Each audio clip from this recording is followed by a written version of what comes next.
This is Gerardo Del Real with Resource Stock Digest. Joining me today is the president and CEO of Almadex Minerals, Dr. Morgan Poliquin. Morgan, great to have you back on. How are you? I'm excellent, thank you. Thanks for having me on. How are you? I am well. Thank you for asking. You're on to what looks like another discovery, Morgan, and I reached out because I think this could turn into an important one. It's in Nevada. It's at a project that is a very, very large land package. And look, your first set of results included 1.70 meters of 11.8 grams per ton gold and 68.2 grams per ton silver, and 13.7 meters of 2.3 grams per ton gold and 24.1 grams per ton silver. This, of course, at the Davis Paradise project in Nevada. Congrats on what looks like could be a significant discovery. I know it's early on. I know it's a large land package. I wanted to have you on so you could provide some context for us. Well, thank you very much. Yeah, it's a project that I identified as part of a regional program that I put together and led some years ago. So it's been kind of in our portfolio, but of course, as you know, there's been lots going on in Almadex over the years, and we've come to focus on Nevada. And we had a slower start on our program. We had a partner that wasn't able to do the work, and so we took it on ourselves, which we're able to do with our own drills, which I'd love to point out, which makes us unique, I think. And this project is something I really like. Now, interestingly, I consider there's two parts to the property. The northern part, where these drill results come from, that we call Davis, we kind of added on to the original claim area we staked to the south. And there's two different targets, I think, on this large land package. To the north, this Davis area, it's veins, classic epithermal veins. We think we've actually identified a high-level center, which is the top of an epithermal system. So perspective to depth, in theory, and multiple vein zones. And to the south, which again was the reason I actually first staked the project, is something very different. We have a broad, expansive area of what we call acid sulfate lithocap alteration, which can host high sulfidation gold systems, which can be high grade, structurally focused like veins, but more often than not, they're large bulk tonnage gold deposits, depending on how they develop, and can be associated at depth with porphyry copper gold systems, of which there are both in the area. This property is right across the valley, just a couple miles away really from Paradise Peak, which was a high sulfidation gold deposit with gold rich porphyry showings. And to the north of us, a company has a historic copper gold porphyry. So it's in the heartland of significant deposits, and yet we found these interesting veins to the north where we've started drilling. These drill results you quoted are really a great start. Obviously, it's very early days, but they're kind of corroborating, confirming the presence of a vein, and obviously significant gold that we saw in some historic drilling. So we've started here, but the idea would be to expand out laterally from here. What comes next, Morgan? Yeah, we right now, we have a crew following up. We had a brief period of drilling here. We've got some more results to report. We've got the results of our surface mapping and sampling program that we hope to be able to report on soon. And hopefully that will define how we go forward. We permitted a bunch of holes for future drilling. We've only drilled a couple of the targets on the property, the Davis target here, it being one, and there's a huge amount to do. So, I'm pretty excited about drilling it again, but I'm also cognizant of the fact that it's very, very big, and we've got lots to do in our portfolio. We've just announced a new zinc acquisition in Yukon. And so from my point of view, there's probably many ways of advancing this, but the plan right now, as we've spoken about, is to get back and do a second round of drilling. The Davis project alone could merit easily the $19 million market cap that's being assigned to Almadex right now. You mentioned the Logan zinc silver project, which, correct me if I'm wrong, but there's a historic resource there that shows Is it billions of dollars of metal in the ground, Morgan? Am I getting that correct?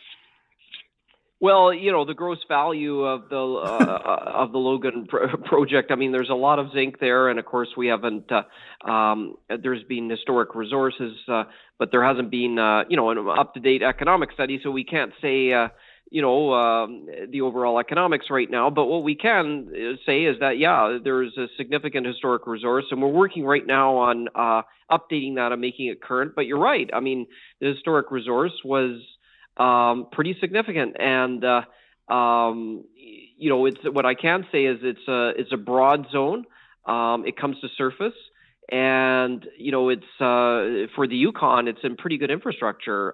It's not that far from the Alaska Highway. There was a winter road that was put in, so it's a pretty exciting when you consider the nature of these kinds of metals, zinc, and its strategic importance in these times. It's a pretty nice thing to have in your portfolio.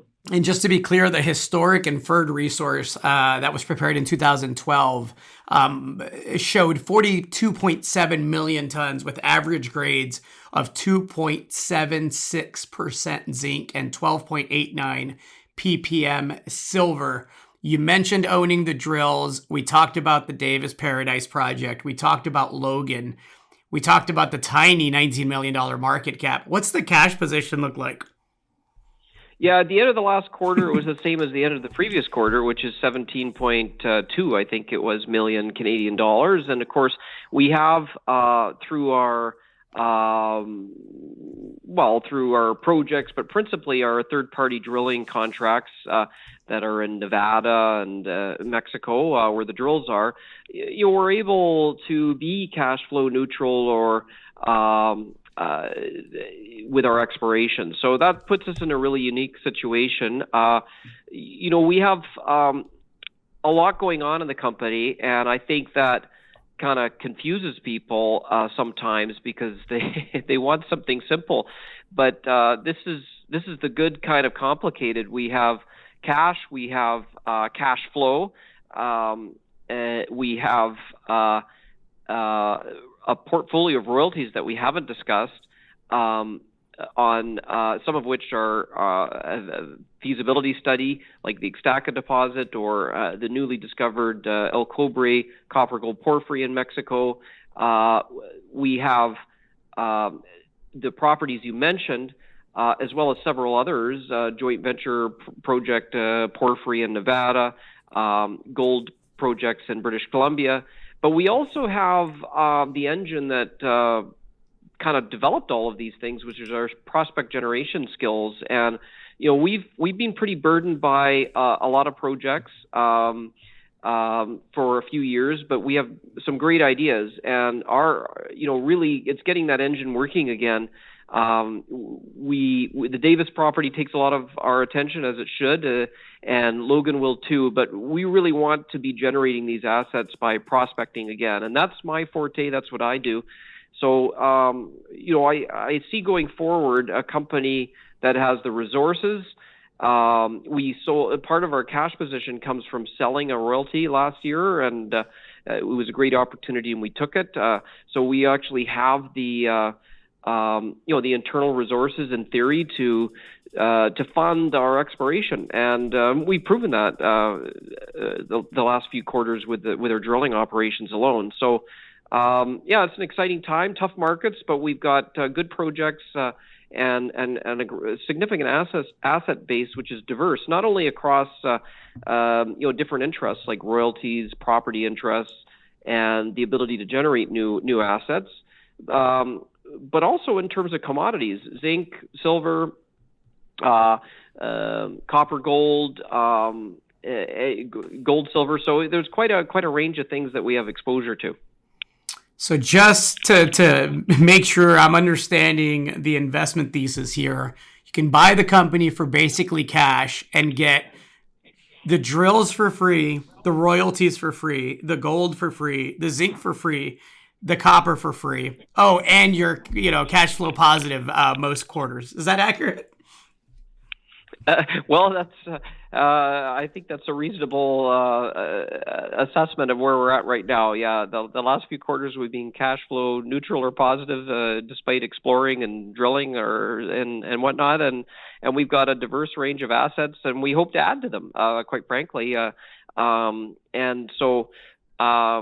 It's a company that's been around for 30 years. The asset base has been developed over 30 years, and it's all being developed largely through internal exploration efforts. And I'm excited about the future. We have a long history of working in North America, and that's where we're going to remain focused. We believe that there's the geologic frame of reference there to add to this portfolio with the ideas that we have, and we believe that the assets that we've developed, whether they be royalties, our Ixtaca royalty in Almaden, if I can put my other hat on there, we think there's obviously we're in the challenges right now,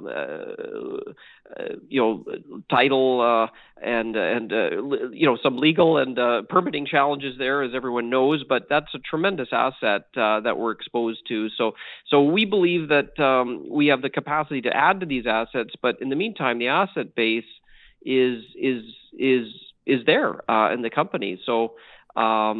It's a very unique situation, and to be trading at cash is a bit of a surprise. But I guess there's the opportunity potentially. Well said, Morgan. Thank you for your time. Appreciate it as always. Looking forward to the next set of assays and what looks to be a very busy rest of the year for you and the team. Yeah, thank you so much. I really appreciate it. All right, chat soon. Hey everybody, Gerardo Del Real here. If you're enjoying the content that you just saw, you can let us know in 3 simple steps. Hit the like button, hit the subscribe button, and please share across your network and on social media. Take care, everybody.